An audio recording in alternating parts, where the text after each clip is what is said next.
And looking at Eman right now, 1-0-1 on this 1-1. Mukhang healthy ang kanyang early game. Isa sa mga win conditions kapag 1-1 ang composition mo. Oo, kasi nagkakaroon ka din ng instant tatapang. Minsan may psych effect din kapag nagiging effective yung laning mo regardless. Kasi kung tinignan natin yung gold, actually mas lamang yung gold ni Super Marco. Pero dahil nabibigyan nga ng skill si Eman, nagagamit ng tama kung paano nga ba talaga ang play for Eman sa hero. Ooh! Pero napilitan nga lang siya lumipat dito sa may bandang taas at susundan pa rin siya dyan ng AP Bren. At ngayon, even under the turret, nagtutulong-tulong sila, nagsasalitan sa pagsalo ng damage ng Torre. Eman will be taken down, pero doon sa may bandang baba, meron din namang gante ang RSG. Beautiful trade mula sa both teams dito. Cross map, talagang palitan lang. Oh, iwas na iwas eh. Alam nila na, boss, parang mahirap yata mag-teamfight kasi ang sakit ang damage nung Karina. Kaya yung dalawa, both Irad and even Nuts, nag-focus na lang dun sa may bottom lane. Kasi pag meron ka ng long lane, mas madami nang pwedeng pag-farman yung gold lane mo.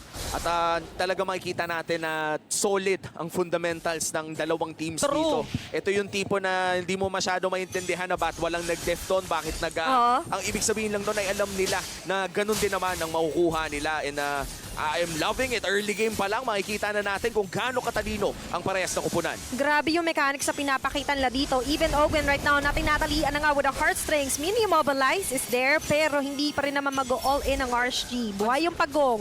Nandyan yung conceal play. Hinuhuli nila ang pinakamalambot. There's Aqua and Eman, pero iwas. Taliwas muna sa mga gustong gawin dito ng AP Bren. Yung nagiging movement ng RSG Philippines habang dito yung pagong medyo pulaan ng buhay. Pumasok na sila. Pero doon sa pinakalikod naman, ay pinagtutulungan sila Few together with the rest of the gang. Flap easy with the dragon form. Sinusundan ng 4 na miyembro. Pero ang RSG Philippines ngayon magla-lie down at magdi-disengage na lang muna. Napakagandang trade again para sa ating dalawang kuponan. Pero makikita niyo for AP Bren talagang team fight heavy ang kanilang komposisyon. Although wala naging casualty, para sa moment na yon, AP Bren were able to secure that turtle. Pero for RSG, ang trabaho ngayon ni Kuya Makunats ay magpapalambot muna ng mga torre dahil nasira niya rin yung torre sa may middle lane. Ang ganda nga ng trade na yun dahil isa ang mid lane turret sa mga pinaka-importanting torre na kailangan mong alagaan dahil nagbibigay ito ng access sa jungle. And RSG, kahit hindi sila nakakuha ng turtle na yun, ay nabutasan naman nila ang isang crucial na part ng mapa para sa AP Bren. Hindi pa rin naman ganun kalaki ang gold lead ng mga Bees. It's still 1.6k at 1 minuto ang ating aantayin para sa pinakaunang lord ng larong ito. Looking at what happened in the early game, na pumasok pa tayo sa win condition ng Bren na magulo ang isang Fredrin. Kasi di ba nakita natin si Irad most of the time, parang siya nauuna. Ngayon na-off din siya na sumama kay Nuts para mag-split na naman doon sa may bottom lane kanina. So, medyo nasira yung pattern ng mga Raiders. Pero alam din nila kasi kung paano mag-adjust. Parang hindi sila nagpapadala din sa kung paano yung pattern ng AP Bren. Ayun yung kasabihan na kapag maikli ang kumot, di ba, matuto ka muna mag-adjust ng konti. At yun yung ginagawa ng kasabihan pala ganun? Pero in-English ko lang. Pero for AP Bren naman ngayon, dahil nga si Limi hawak ng kahit papanong lead, sila ngayon yung mostly nagdidikta ng laro. Pero nakikita naman natin yung mga tinatry na initiation si Light with his Sipa. Pero ang problema kasi, merong guiding win, merong pang iwas. Tapos, imagine, meron pang flap easy with the Yuzhong Petrify. O nga, isa yun sa mga kailangan din pantayan ng RSG Philippines as they wait for the first lord of the game. You, with this mid lane, Matilda, looking great in this game. 100% kill participation.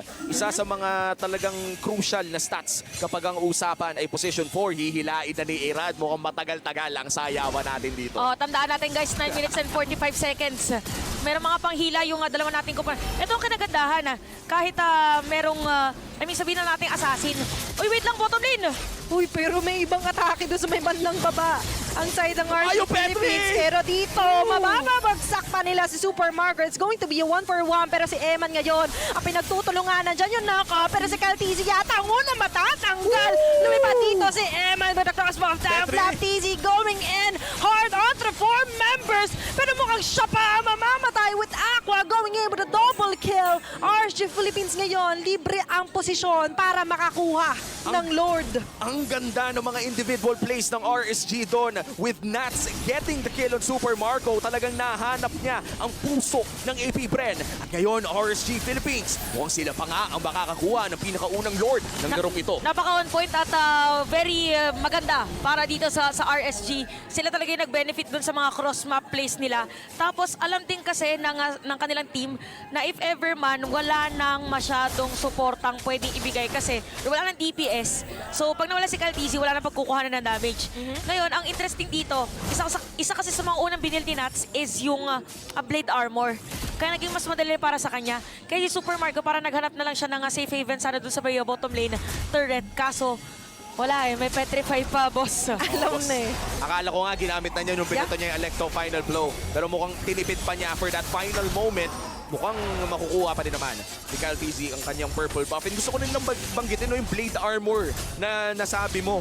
Yun yung isa sa mga talagang surefire pangontra sa Eerie. Ayan. Kasi hindi naman matitigilan ng Eerie yung pagbanat sa'yo eh. Oo. Kaya kanina, di ba, parang tatayo na lang siya sa tore. Kaya doon yung movement niya.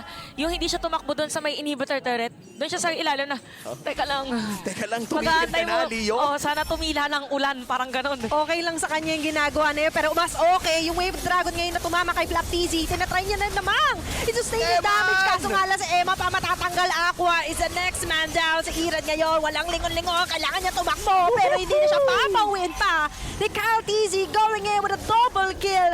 Ngayon ang AP Bren ngayon na mag-rush through sa mga tore ng RSG. This is what the composition from AP Bren is. Kapag nakaisa, tuloy-tuloy na agad. Na-miss natin si Karina at mukhang na-miss din ng Bees. At mukhang si Nats ngayon ay magki-clear lamang ng wave using the Electro Final Blow. And looks like that will be the push mula sa AP Bren. Isang tore, pwede na. Oh, tsaka ito yung gusto ng ganito yung gusto ng AP Bren. Pag magkasama si Caltizi at saka si Super Marco, kasi pumuputok yung damage nilang dalawa.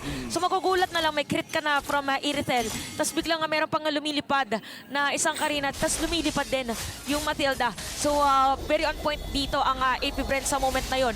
Pero mas maganda ngayon yung ginagawa ngayon nila natin. Aqua and Caltizi will go down. Flaptizi together with Ogwen. Tinatry pa rin namang i-delay yung mga bagay-bagay na umabot kay Super Marco. Magsasucceed sila, yes. But imagine yung AP Bren na kanina nakakalamang, nandun na sila halos sa base ng RSG. Ngayon sila yung pinapatras pa unti-unti. Nats onto the front line. Sinitingnan kung meron mag-overextend, pero for AP Bren, kalma na lang muna. Ang ganda ng shot call ng RSG doon. Hinanap talaga nila ang key target na si Kyle Teasy. At saktong-sakto din magkaka-lord 25 seconds from now. Makakaabot naman ang jungler ng AP Bren. At this point of the game, even na naman ang ating score. Hindi nagmamatter ang mga 500. Siguro in real life, oo. Pero sa ML, hindi. Oo. At saka kasi yung dalawang teams, kung mapapansin nyo, may in-explain pa lang natin yung play ng AP Bren. Yung RSG, gumagawa na rin ng play nila. So mga gusto na natin sabihin is nagpapalitan lang sila actually. Dahil pantay yung kit na meron sila at fully aware sila of the potential or yung full potential ng kanilang lineup. Pero ngayon, binabantayan lang ni Ogwen. Nasan si Nats? Nasan si Aqua? Andito yung Lord Buhay, pero mukhang kulang sila dyan. Pwedeng gumawa sila Caltizi, Flaptizi, and Few. Si Eman ngayon, ang kanilang pagdidiskitahan. Sumanib na nga with the hard Oh, pero no! there's a petrify. Makakalipad with a crossbow tang. Mukhang sila pa nga yata makakapatay dito. On the side of AP Bren at si Few. Ang matatanggal. Ira with a double kill. Flaptizi trying to run away. Habang sila'y nagkakagulo-gulo dyan, meron din palang isang Nats na gumagawa ng kwento, gumagawa ng trabaho. Against Super Marco and Ogwen and RSG Philippines ngayon ang may pagkakataon na makakuha na naman ng Lord. Mukhang ang Lord ay sisimulan na ng RSG at patapos na nga ata. This might just be a free Lord for RSG Philippines. That is a luminous Lord. Tapos may pa-effects pa si Irad. Ang Fraser Strat ang pinapos. Clutch play, Emma, na doon sa kanyang crossbow tang kanina na sumakto din. Parang konting-konti lang, isang hit na lang dito ng ni Caltizi kay Eman. Probably it would have been a different story for AP Bren. So parang naging panata dito ni Eman ngayon bukas at mapakailanman na dumiretso na talaga Lipad ko, lipad! Okay lang. Mid lane mukhang hindi naman matutuloy ang laban. Sinaktan lang ng konti si Super Marco. 3 waves ang inaabangan. 3 waves ang tinitimpla ng RSG Philippines. Merong Lord sa may bandang itaas pero mukhang matutunaw agad ang mid lane. Nats ngayon ay nabantayan ang bot lane. A 2-prong push coming in from RSG Philippines. At tignan natin kung saan nga ba magfo-focus ang RSG. Maganda yung balanse ng minion wave ngayon ng RSG Philippines pero merong isang Ogwen na nasa labas ng mapa. Alam ito ng RSG, mukhang hindi siya papauwiin ng ibang mga members, specifically Eman and as well as Aqua na mukhang doon sa may minimap natin, makikita natin na hindi ka namin papauwiin ng ganong kadali lamang. And this time around, AP Bren, bawasan pa sila. Alam, at saka yung moment na yun, si Ogwen, parang wala na rin kasi talaga siyang option. Yung Hilda kasi as much as possible, gusto mo doon ka sa may mga bushes. So, ang naging idea doon was magkaroon siya ng vision na manggagaling doon sa side na yon para malaman kung saan pwede pumasok yung RSG. Pero RSG, alam kasi nila kung anong gagawin. Lap TZ mukhang papasok na. Eman with a hard guard. Makakalipad nga ba? Andito yung Petrify play pero yung Electa final blow doon sa pinakalikod. Nakakatour down ng mga memories and even HP dito for the side of AP Bren. Few hits down, Flap TZ and Super Marco na lang ang natitira para dumepensa. Pero isa-isa na ang tinatanggal ng RSG. Ang mga base turret for the side of Nats. AP Bren. Si Nats ngayon, medyo makunat na talaga definitely. Pero the damage that he is coming from the side of AP Bren, they need to respect that as well. Nararamdaman na ng AP Wow. Bren ang 5K gold lead at mukhang hindi pa nga titigilan ng RSG. Gusto din nila ang mid lane at mukhang hindi na nila ata itutuloy. Wala nang minion sa mid. That is the end of the siege of the Raiders. Pero ang daming nakuha ng RSG. Eman, kamunti ka na. Kung ako sa'yo, mag-regen ka na muna. Uwi na lang muna. Medyo na pa sidestep sa gilid. Interesting enough, nakikita na natin actually yung damage kanina, di ba, ni Eman. Pero yung kanyang item, parang nakita ko may nag-build na rin. Ayan, Malefic Roar. Kaka-build niya lang nung Malefic Roar. So yung damage niya kanina, wala pa talagang penetration.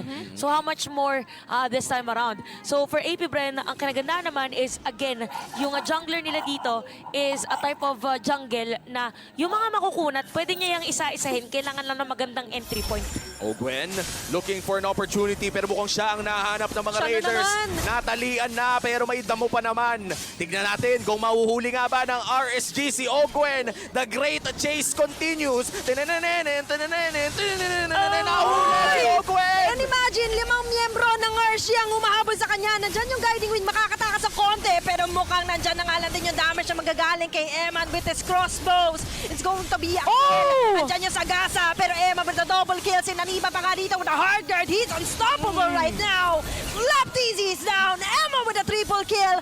RSG ngayon may pagkakataon na matapos ang laban na ito.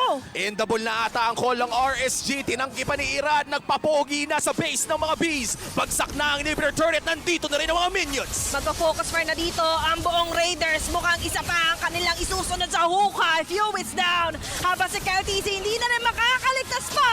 And Wala the magdadef. Raiders will get this game number 1. At di na nila talagang pinatapos dito side ng AP Bren. That winning moment is